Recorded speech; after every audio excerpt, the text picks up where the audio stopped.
Friends, कैसे हो आप सभी? जय श्री राम। आज तारीख है 18 दिसंबर और आज से कुछ दिन बाद ही होगा जेई मेंस का फर्स्ट अटैम्प्ट। मेरा चैनल कोई एजुकेशन सेक्टर से रिलेटेड तो नहीं, बट हाँ, ये मेरा खुद का एक्सपीरियंस है जो कि मैं आप लोगों के साथ शेयर करना चाहूँगा कि कैसी रही मेरी पूरी जेई की प्रिपरेशन, मैंने कैसे अपनी जेई की तैयारी शुरू करी थी और आज जब मैं एमएनआईटी कॉलेज में पहुँच चुका हूँ, मेरा फर्स्ट सेमेस्टर भी कंप्लीट हो चुका है, तो कैसा रहा मेरा पूरा ये एक्सपीरियंस। तो वीडियो में आगे बने रहें। बात है सन 1947 की। नहीं, ये इतनी पुरानी कथा नहीं है। ये बात 2023 की है। 2023 10 अप्रैल, जिस दिन मैंने डिसाइड किया कि अब साइंस मैथ ही लेना है। No more confusion, no more confusion. ये मैं किसी और वीडियो में बताऊंगा कि 10th क्लास के दौरान मुझे यही कन्फ्यूजन था कि कॉमर्स लेना है या साइंस मैथ। ऐसा कन्फ्यूजन क्यों, वो हम किसी और वीडियो में डिस्कस करेंगे। बट जब 10th अप्रैल को ये डिसाइड किया कि अब साइंस मैथ लेनी है, उसके बाद साइंस मैथ लेने के बाद जो कि हर एक बच्चा तो नहीं बट मेजरली बच्चे करते हैं आईआईटी जेई की प्रिपरेशन, और उसके लिए जो करते हैं स्कूल का मतलब, समझ रहे हो आप लोग, स्कूल रेगुलर तो नहीं जाते, किस बेसिस पे जाते हैं वही।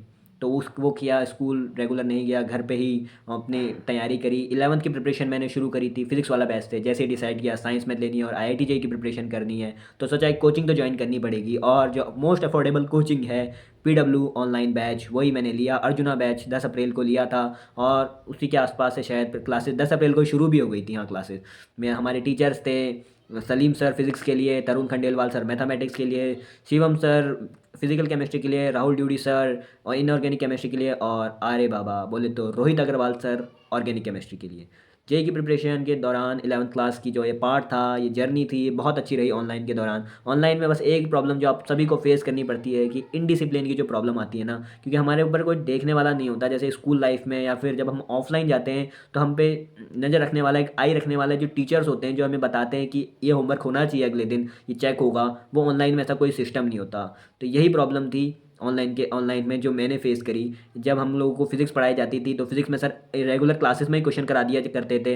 तो फिजिक्स एक स्ट्रॉन्ग सब्जेक्ट रहा पूरी 11th के दौरान। और जो मैथमेटिक्स थी, उसमें सर क्लासेस में तो कराया करते थे क्वेश्चन, बट घर के लिए भी देते थे, जो कि मैं नहीं करता था, क्योंकि मैं जो था वो थ्योरी के पीछे ही लगा हुआ था कि यार पहले थ्योरी समझ में आएगी तभी क्वेश्चन करूँगा। उस समय ये मैंने एक्सेप्ट नहीं किया, पता तो था मुझे, बट ये मैंने एक्सेप्ट नहीं किया कि यार मैथमेटिक्स जो सब्जेक्ट है ना, वो प्रैक्टिस से ही समझ में आता है। उसमें जब हम न्यूमेरिक मतलब प्रॉब्लम सॉल्व करेंगे ना, तो ही हमें अप्रोच समझ में आएगी, क्योंकि mathematics is all about how to get the solution of that question. मतलब अप्रोच हमें सीखनी है मैथमेटिक्स में। जो मैनिपुलेशन हम लोग करते हैं, थ्योरी का पोर्शन जो होता है ना, बहुत कम होता है। ये बात अब समझ में आ रही है। उस समय समझ में आ जाती तो शायद आईआईटी भी मिल चुका होता, क्योंकि मैथमेटिक्स का वाला जो पार्ट था, उसी में मेरा मेंस नीचे रह गया और एडवांस तो उसमें चला ही गया। मतलब कट ऑफ भी क्लियर नहीं हुआ मैथमेटिक्स का, तो एडवांस में आगे बताऊंगा मेरा मेंस का रिजल्ट और एडवांस का रिजल्ट कैसा रहा। बट 11th की पूरी प्रिपरेशन मेरी प्योर ऑनलाइन थी, मैं कहीं ऑफलाइन नहीं गया। एक बार सोचा था ऑफलाइन जाने का इसी प्रॉब्लम को सॉल्व करने के लिए। मेरे केमिस्ट्री भी वीक थी 11th के दौरान, फिजिकल केमिस्ट्री।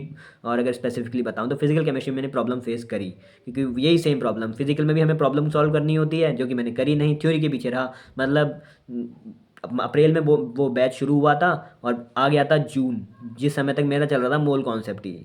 बैच में तो ख़त्म हो गया था कब के, बट मैं यूट्यूब से लेक्चर, पहले एक टीचर के लेक्चर, मल्टीपल टीचर का जो प्रॉब्लम होती है ना कि हम एक ही चैप्टर को अलग अलग टीचर से पढ़ते हैं, वही सेम प्रॉब्लम मैंने फेस करी। मतलब उस ट्रैप में मैं फंस गया था कि जब तक 100% थ्योरी में परफेक्शन नहीं आएगा, तब तक प्रॉब्लम सॉल्व नहीं करूँगा। पता लगा जब वहाँ तो, और फिजिकल केमिस्ट्री कंप्लीट भी हो गई और इनऑर्गेनिक का भी पहला चैप्टर हो चुका है, पीरियोडिक टेबल। तो मैंने सोचा कोई बात नहीं, फिजिकल भी छोड़ दो, इनऑर्गेनिक भी छोड़ दो, ये तो बाद में कर लेंगे अपन। अपन पहले अभी ऑर्गेनिक, नया शुरुआत होगा ऑर्गेनिक से करेंगे। तो मैंने उस दौरान क्लास ही लेना छोड़ दी केमिस्ट्री की, और मैथमेटिक्स तो अपनी खाली कथा जैसी चलती थी। थ्योरी लेक्चर तरुण सर आते थे, बोलते थे और पढ़ा के चले जाते थे। मैं उनकी दी हुई क्वेश्चन को करता ही नहीं था। फिर कोई काफ़ी बोलेंगे कि यार तो 2.0 में शिफ्ट हो जाता, मतलब नई शुरुआत करता। जून में 2.0 भी शुरू होता है। वो 2.0 में शिफ्ट होने का मैंने सोचा मैथमेटिक्स को लेके, मैंने एक दो लेक्चर लिए, बट वो जो बात होती है ना, यार ये सब तो आता है मुझे, जो सर पढ़ा रहे हैं, मतलब सचिन सर थे 2.0 में, ये सब तो आता है मुझे, कुछ नया पढ़ाते हैं ना। वो वाला जो प्रॉब्लम होती है कि जो तरुण सर पढ़ा रहे हैं वो आता नहीं है, जो सचिन सर पढ़ा रहे हैं वो लग रहा है कि आता है, बट रियल में वो भी नहीं आता। ऐसे ऐसा मत सोचो कि क्या बोल रहा हूँ, समझ में आ रहा होगा कि मैं क्या बोलना चाह रहा हूँ। हर एक जेई एस्पिरेंट जानता है कि मैं क्या बोलना चाह रहा हूँ, कि मतलब वो थ्योरी के पीछे लगा रहता है, प्रॉब्लम सॉल्विंग नहीं करता। वही मैं भी कहना चाह रहा हूँ। तो 1.0 के साथ ही मैं थ्योरी तो कंप्लीट करता गया, प्रॉब्लम मैंने सॉल्व करी नहीं। मैथमेटिक्स मेरी पूरी 11th की बन गई एक तरीके से बैकलॉग। थ्योरी सब पता थी कि क्या फार्मूला फार्मूला याद नहीं था, बट पता था कि ऐसा कुछ होता है। हाँ, मजाक लग रहा होगा, बट यही सीरियसनेस है कि पता था कि ऐसा कुछ फार्मूला होता है, बट क्या होता है वो नहीं पता था। ट्रिग्नोमेट्री की आइडेंटिटीज़ होती है, क्या होती है वो नहीं पता, कहाँ अप्लाई करनी है तो दूर की बात। फिर ट्वेल्थ में आया, ट्वेल्थ में मैंने सोचा यार अगर इसी तरह से चलता रहा तब तो जेई तो छोड़ो, स्कूल के एग्ज़ाम कैसे क्लियर होंगे।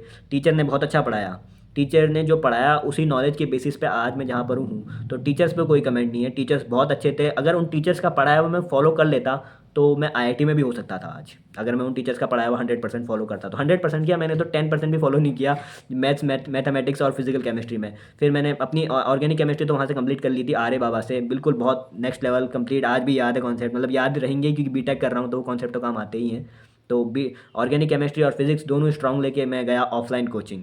ऑफलाइन कोचिंग में गया कंपटीशन। कंपटीशन क्यों गया, इसका पीछे का एक सिंपल सा कारण ये था कि मुझे लगा कि कंपटीशन का जो सेंटर है वो ऑफलाइन सेंटर वो खाली जयपुर में है, तो इनके जितने भी टीचर्स, बेस्ट टीचर बोलो या फिर सारे टीचर जो भी होंगे वो जयपुर में अवेलेबल होंगे। को founder Mohit Tyagi sir, A B J sir और ए एल के सर, और दूसरे सर जो हैं अभी मेरे को उनका नाम याद नहीं आ रहा, नीरज सर शायद उनका नाम है, मैं उनसे पढ़ा नहीं हूँ क्योंकि इसलिए मेरे को उनके नाम याद नहीं है अच्छी तरह से।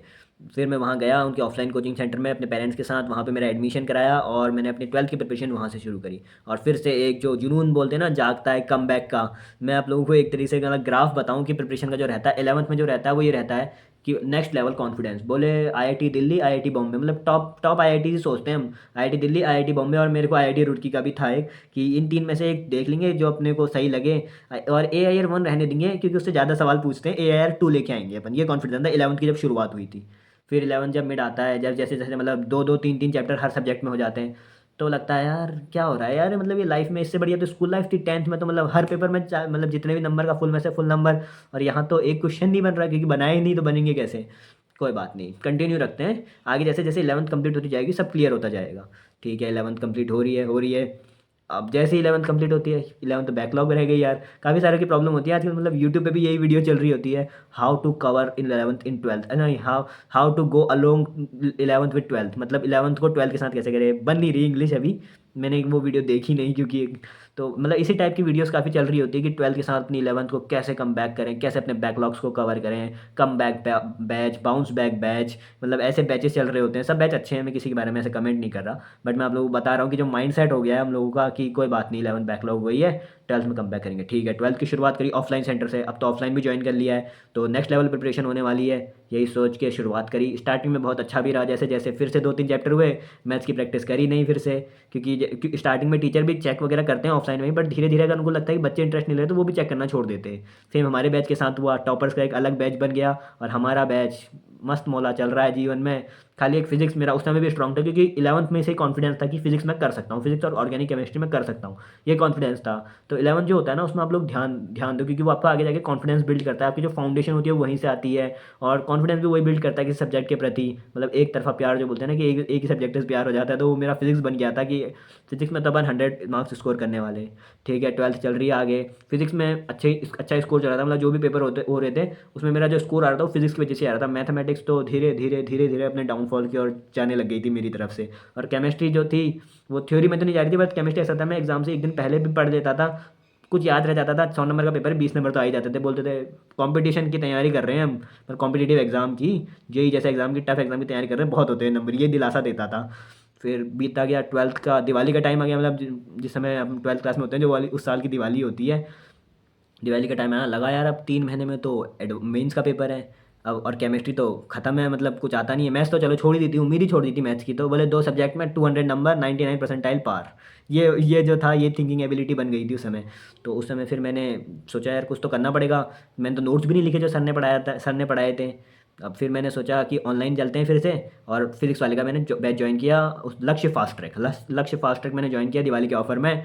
फिर उसके बाद प्रिपरेशन शुरू करी वहाँ से, ऑर्गेनिक केमिस्ट्री पहले कंप्लीट करी क्योंकि ऑर्गेनिक का 11th स्ट्रॉन्ग थी तो 12th भी हो गई, ऑर्गेनिक कंप्लीट करी। और फिर उसके बाद इनऑर्गेनिक कंप्लीट करी, और लास्ट में फिजिकल, तो मेरी जो मतलब फिजिकल क्या स्टार्टिंग में पढ़ाते हैं 12th के, मतलब स्टार्टिंग वाला पार्ट रहता है, तो वो मेरा स्ट्रॉन्ग कोचिंग से ही था, ऑफलाइन कोचिंग से ही था, तो उसको मेरे को इतना पढ़ने की ज़रूरत नहीं पड़ी। मेरे को पता था इलेक्ट्रोकेमिस्ट्री पता थी, सॉल्यूशन पता था, केमिकल काइनेटिक्स पता थी, 3 चैप्टर होते हैं 12th में पता थे, 11th का बैकलॉग था वो भी धीरे धीरे कवर कर लिया था। तो केमिस्ट्री भी हो गई थी, फिजिक्स मेरी कोचिंग से हो गई थी, और मैथमेटिक्स तो बोले जय श्री राम, एग्जाम से एक दिन पहले वन शॉट देखेंगे, फॉर्मूला देखेंगे, जैसे स्कूल में नहीं करते कि फॉर्मूला बेस्ड क्वेश्चन आते हैं कि बेटा A+B का होल स्क्वायर, आगे फिल इन द ब्लैंक्स, वो लगा कि वही आएगा पेपर में। तो उस कॉन्फिडेंस में एग्ज़ाम से एक दिन पहले, मतलब 21 नहीं, एक दो दिन पहले मैंने वन शॉट देखना शुरू किया, वो भी कंप्लीट नहीं करे, यहाँ तक कि इस लेवल का कॉन्फिडेंस। बोले मैथमेटिक्स वो तो हो जाएगी, कोई बात नहीं, फार्मूला ही तो है। फिर पेपर देने गया। 23 जनवरी, इवनिंग शिफ्ट थी। 2025 इसी साल तो दिया है यार, अभी जनवरी में तो देखिए फ्री हुआ हूँ। एक साल कंप्लीट होने को है मतलब। तो पेपर था 23 जनवरी 2025, इवनिंग शिफ्ट। पेपर दिया, कंप्लीट हुआ, घर को आया। उस दिन मेरे भाई का भी बर्थडे था, तो मूड इतना मतलब वो नहीं हुआ, डिस्टर्ब नहीं हुआ, क्योंकि पेपर सही गया था। जब बाहर आके बच्चों से बात करी तो थोड़ा मूड डाउन हो गया था कि यार ये तो ऐसा ऐसा बता रहे हैं कि ऐसा भी कुछ हुआ था पेपर में। मेरे को तो कुछ महसूस नहीं हुआ, मैंने तो पूरा पेपर ही नहीं विजिट किया कि क्या हुआ क्या नहीं हुआ। फिजिक्स का पोर्शन पहले अटैम्प्ट किया, बोले स्ट्रॉन्ग सब्जेक्ट है। फिर उसके बाद जितना हुआ अटैम्प्ट, उसके बाद गया केमिस्ट्री, केमिस्ट्री अटैम्प्ट करी, मैथमेटिक्स देखी, बोले नहीं हो रही, बैक चलो। फिर आया फिजिक्स के जो क्वेश्चन छोड़ दिए थे वो कंप्लीट करे, और फिर वापस गया मैथमेटिक्स के पास। तो अब लगा कुछ तो कर लूँगा, क्योंकि यार साइंस मैथ के स्टूडेंट हैं, मैथ वीक रह जाएगी क्या, क्या लगेगा। तो फिर 3-5 क्वेश्चन मैंने अटैम्प्ट करे, हाँ 5 या 6 क्वेश्चन मैंने अटैम्प्ट करे थे, शायद 6 क्वेश्चन अटैम्प्ट करे, हाँ एक एक क्वेश्चन 4 नंबर का होता है ना, 6 क्वेश्चन अटैम्प्ट करे। 24 आने थे, जो कि एक नेगेटिव मार्किंग में चला गया, तो 19 आए मेरे मेंस मैथ्स में।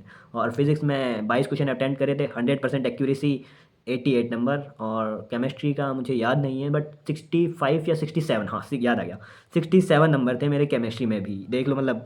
खाली 2 महीने केमिस्ट्री पढ़ के भी हो गया। मैं ये नहीं बोल रहा कि 2 महीने ही पढ़ो केमिस्ट्री, अगर पूरे साल पढ़ता तो एडवांस भी क्लियर हो जाता, बात तो एडवांस पे आके अटकती है ना। फिर मेंस कंप्लीट हुआ।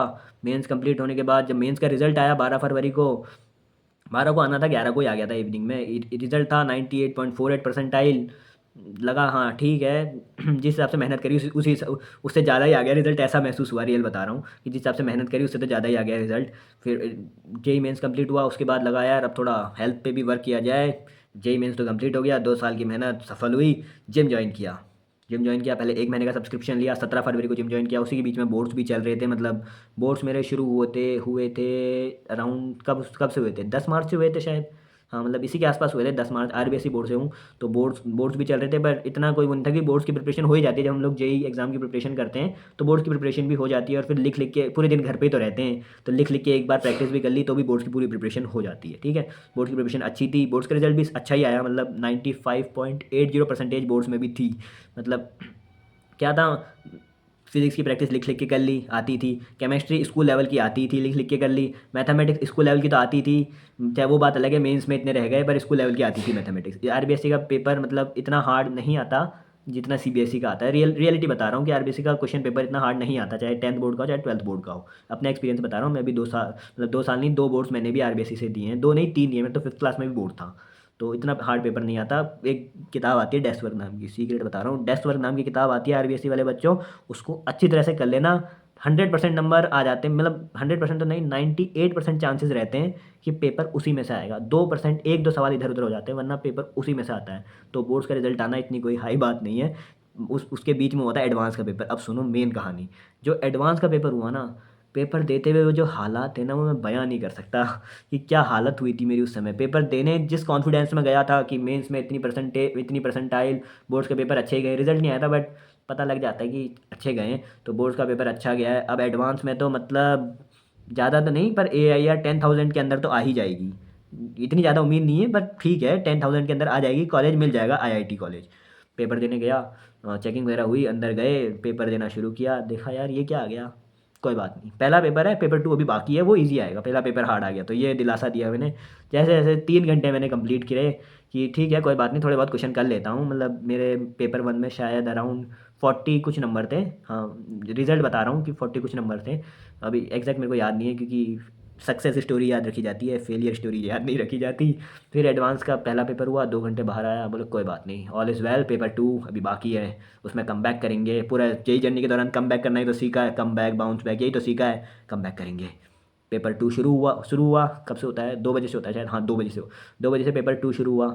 पेपर देख के दिल की धड़कनें जो थी वो इतनी तेज़ गति से चलने लगी, उतनी तो मेरी कार्डियो करते हुए नहीं चलती। मतलब अगर मैं 1 घंटे लगातार रनिंग कर लूँ ना, उतनी तेज़ दिल की धड़कनें नहीं होती, जो दिल धड़क रहा था भाई साहब, नेक्स्ट लेवल। मतलब एसी में मेरे पसीने आ रहे थे।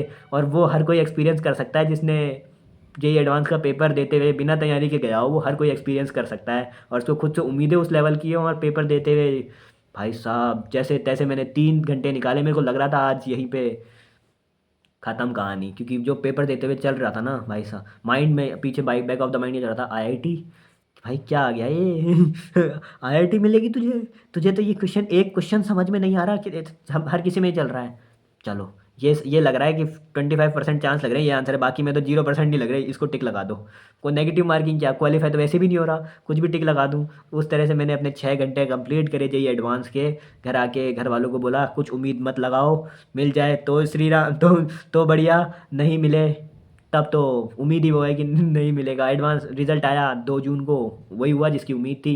क्लियर तो नहीं हुआ एडवांस, मतलब कट ऑफ गया था जनरल कैटेगरी का 72, और मेरे थे 60 थे, 50 थे, मतलब कुछ इसी के आसपास थे। इतना मेरे को अभी एग्जैक्ट याद नहीं है, बट हाँ कट ऑफ मेरा क्लियर नहीं हुआ था। और मैं एक सही बात बताऊँ, मैथमेटिक्स मैंने पूरे साल हल्के में ली, मतलब हल्के में क्या ली, मैंने खुद उम्मीद छोड़ दी थी कि मुझसे होगी भी, रियलिटी बताऊँ तो उसमें नंबर आते हैं 2। 2 नंबर 120 में से, मतलब सोच सकते हो तुम लोग। फिर भी कोई वो नहीं, बोले कोई बात नहीं यार, बोर्ड्स में 98 है ना, हाँ बोर्ड्स में 98 है, इसमें दो नंबर आ गए तो क्या हुआ, उसके 2 नंबर इसमें आ गए, अच्छा उसमें 2 नंबर छोड़ दिए इसमें वो 2 नंबर आ गए। फिजिक्स में थे कुछ 37, हाँ 37, और केमिस्ट्री में थे, केमिस्ट्री में कितने थे, कितने बच गए अब जोड़ घटा करके देख लेना है, उतने थे मेरे केमिस्ट्री में भी, मतलब कुल कुल मिला के कट ऑफ क्लियर नहीं हुई। आईआईटी नहीं मिला, जोसा काउंसलिंग शुरू होती है। जोसा काउंसलिंग में देखा अपने शहर में एमएनआईटी कॉलेज है, मैं जयपुर शहर का ही हूँ, तो अपने शहर में एमएनआईटी कॉलेज है, वो भरा, वहाँ पे केमिकल ब्रांच मिल गई। अभी फर्स्ट सेमेस्टर भी कंप्लीट हो गया है। कॉलेज लाइफ कैसी रही वो एक्सपीरियंस मैं अकेले शेयर नहीं कर सकता, मतलब ऐसी रही वो कि एक्सपीरियंस मैं अपने फ्रेंड सर्कल के साथ शेयर करूँगा एक एज अ पॉडकास्ट, तो चैनल पे आगे बने रहें। अगर आपने कंप्लीट वीडियो देखी है और ऐसी आप कोई अलग अलग वीडियो चाहते हैं सेल्फ एक्सपीरियंस से रिलेटेड, या फिर आप लोगों को जेई से रिलेटेड भी कोई मटेरियल चाहिए हो जो कि मैं प्रोवाइड कर सकूं, तो आप लोग मांग सकते हैं। नीचे कमेंट बॉक्स में आप लोग अगली वीडियो के बारे में भी बोल सकते हैं कि जिस टॉपिक से रिलेटेड आपको वीडियो चाहिए हो। Thank you for watching the complete video. ऐसे ही चैनल पे अपना सपोर्ट बनाए रखें और अपनी फैमिली को ग्रो करने में मदद करें। Thank you.